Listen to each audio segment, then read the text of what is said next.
will get into the pick and ban phase between the guys. And I mean, already from the bans, you might be able to see if it is going to be a mirror matchup, if they're just spelling out something. They got 6 letters at the moment to use. Yeah, I'm pretty interested. So far, leaving it down to the last second. So it is going to be Zoe. So we already know we're not getting a Zoe versus Zoe matchup. I like the Nasus ban right there from Bjergsen. Don't want to see that again from Faker. Oh, yeah, he knows. He knows. That is a fan service ban right there. No one wants to see the. No one wants to see the 100 CS mask. No. We Get that out of there. We want to see fights. Azir has been banned a lot in this 1v1 tournament as well. See, what we really need to do is a quick rule adjustment and increase the number of bans so that there's only like Zed, Yasuo, and Vayne. We have to wait through the entire pick and ban phase, and we're just like, all right. On the 132nd ban, Zerkot, interesting. Very, very nice. I like the Lucian ban as well.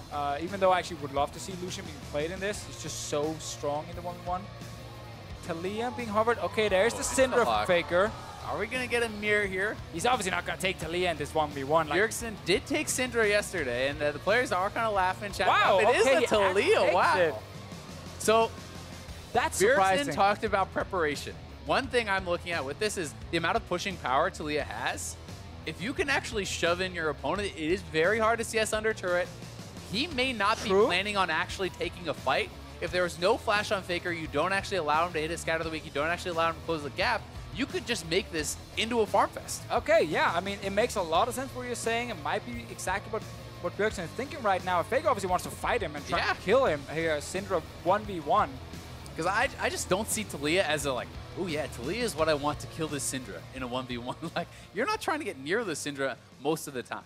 Well, unless you can land the knockback into some crazy burst, but once again... You'd have to then dodge the scatter of the week and a lot of abilities, so... This might just be a push Taliyah, as you highlighted. Surprising, for me at least. Definitely not one of the mid laners I expected to see. No, not at all. I thought, again, like we're looking at things like Syndra, even Orianna can be used. We saw that from Power of Evil.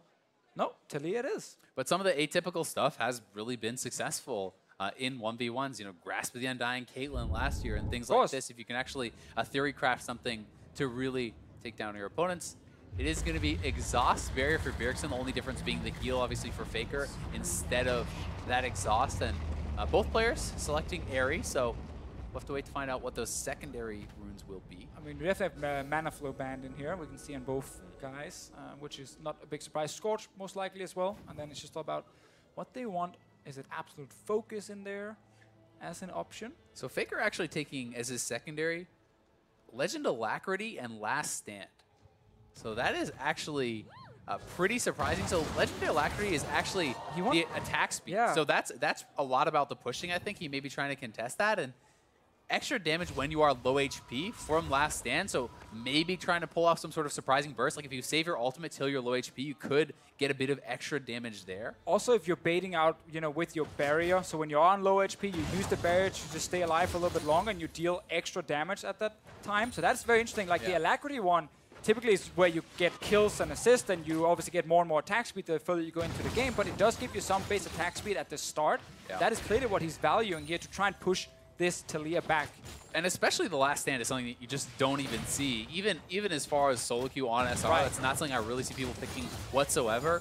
For Bjergsen, it is going to be more standard, will be the Resolve secondary tree. He's going to be playing Mirror Shell and Second Wind, so that is the flat MR as well as the regen. And it does simply look like Bjergsen is going to play the pushing game. He's going to try to win here on CS, shove in your opponent, and like it's very hard to last hit these minions properly. If they've taken any damage, they'll just die in one shot. Yeah, so you don't want to hit that caster minion before the towers hit it, because you need to just last hit it right after. It's not like on Summoner's Rift where you got to hit the caster minion once, then the tower shot hits, and then you last hit. Faker just messed that up and actually lost the CS. The melees are also very awkward to CS because it's not like 2 hits then auto it. It is kind of like a hit and a half, so you kind of have to prep them properly to actually have them be able to be last hittable. Obviously, Syndra can be pretty good at that later on, though. Basically, the tower 2-shots the melee minions. That just makes it very difficult to CS. So Bjergsen, once again, playing to just push all the time, and it is working for him at the moment. Faker looking instead for that all-in, needs to land the stun first, and then he can apply a lot of burst damage that Bjergsen will struggle against. The other thing that's actually really big on this hit map the wrong one. in particular is the fact that if you control the wave, you control the health relics. And every time you're getting a health relic, that's essentially a full potion extra of HP. So and even if Bjergsen is getting poked somewhat, the fact that he's getting both of these relics is a really big deal. And he's just going to go back to base. Once again, there's a cannon there. That's going to buy him enough time. He knows the wave will now push back towards him, but interrupted. Does get stopped on the back a little bit. Oh, no. It's like one of the same time things. Actually just made it back, so important for him. Faker still struggling a little bit under this tower here, but this time around he got a few more minions. 23 for him to 29 from Bjergsen. And Faker's not gone back to base yet, which is also important to highlight. Exactly. The fact that he hasn't gone back to base and that his opponent has a very strong push means if he cannot push up the wave before he goes back, it's going to be tough for him because he will likely have a lot of minions denied to the turret while he is away, and then the wave will be pushing back from him again. And Faker's getting not only low on health, but relatively low on mana here. So we'll see if he can actually pull something up. I mean, if he hits 6 before Bjergsen, there is still potential for an all-in. This is dirty, though, from Bjergsen. Again, so much poke landing. Got that early back. You know, he's sitting with 2 Dorns. He has boots as well. And he's taken 3 health relics to Faker's 0. Like, he continuously gets them. Yes, he took a Scatter of the Week there, did get traded on, but he grabs, again, another health relic. He's pushing in Faker, and Faker's almost out of mana. Yeah, so Faker is just kind of waiting to get like level 6, then he needs to go back and get full mana, and then he needs to go into this lane here and see if he can actually try and lock down Bjergsen. The problem with that is it should be very apparent to Bjergsen. Oh, he knows for sure, well, right? And when you're in a situation like that, if I'm Bjergsen, I push out this wave, I base again, I buy defensive items. Oh, stop the recall. You buy something like a Ruby Crystal, you buy Magic Resist. As long as you cannot get one shot, you already have enough pushing power just from a couple Doran's Rings in your base damage. He's kind of outthought Faker a little bit here, it feels like. All right, so we got 50 CS hit right there from Bjergsen's side. Faker very low, no mana. Can't really fight against the Taliyah at the moment. Just tries to last it under this turret. The minions will not really help him here because they start hitting the casters. Is close there. Bjergsen should not be able to stop this base, but he's just looking to push, and then he should back. He's out of mana as well. So this is now a Faker's kind of chance. He did get Sork Boots, especially now if Bjergsen buys MR, that completely nullifies it, because for the 450 gold, you get 25 MR compared to the 1,100 gold committed for these boots. Yes, it helps close the gap and whatnot, but he's going Merc Treads, and I think this is so smart from Bjergsen. It almost, to me, eliminates any chance of really being able to pull off a kill. Well, it just makes it even harder also now with the stun not lasting as long, so there's a high chance that Bjergsen can just step away. And to dodge the skill shots as well here. Exactly, just dodge it in the first place. If you do get hit, you know, it can last longer. You can then actually just disengage the fight here. Faker right now, though, we'll try and see if he can fight. Misses that one. And to Faker's credit, he actually has kept the farm pretty close. So it is not out of the realm of possibility they could win, you know, just on farm if he can actually push Bjergsen back. Yeah, this is a very big wave for Faker right here, where he's picking up quite a lot of CS. We'll be able to last hit that one as well. Actually, able to really control most of the melees. Sadly for him, has to give away a single one. Only down 3, though. He's actually done quite a remarkable job last hitting under the turret. And, Faker just barely stepping forward. Remember, though, Faker does have last stand, meaning he will deal more damage when he is on low health.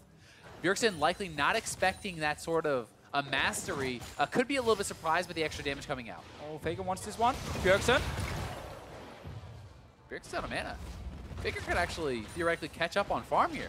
Oh, he will try. Let's see if he can stop the recall as well. There we go. Stop this one. Didn't get the last one because Bjergsen just made it back in time. Faker, yeah, while he's a bit low on HP, does have both summoners available. Bjergsen's exhaust here.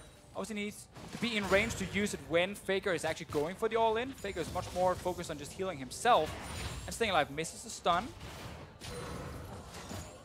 Yeah, this is pretty tense. Faker super scary. Going back again. They're actually completely tied on minions now, but Faker does not want to just give up these waves that are coming out. Yeah, also extra minions right here that Bjergsen can kill. Faker wants to try and get it under the turret to see if he can deny something, but that's where Taliyah is so good at just pushing it right back. Yeah, and especially when you're actually moving around the territory on the map, she always is going to have more work ground to actually utilize there in that 1v1. Faker looking like he is trying again to go back, but Bjergsen could very easily stop this. He even has the ult to stop that, and Faker getting so low. Yeah, and that's greedy by Faker to start recalling right there. You know, he's still in front of his turret. Very easy for Bjergsen to just stop him and deal so much damage. Pretty crazy 1v1. Faker is down 4 CS already, and there's 4 additional minions here, so it's about 8 CS of an advantage, and tries to guess to stop the recall, not going to be able to do it, but still, Faker is going to have to all in very quickly when he gets back.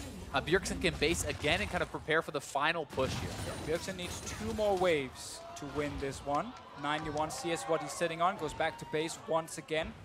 Faker getting a bit of CDR, didn't actually even wait for full HP, just rushed back to try and catch these minions here.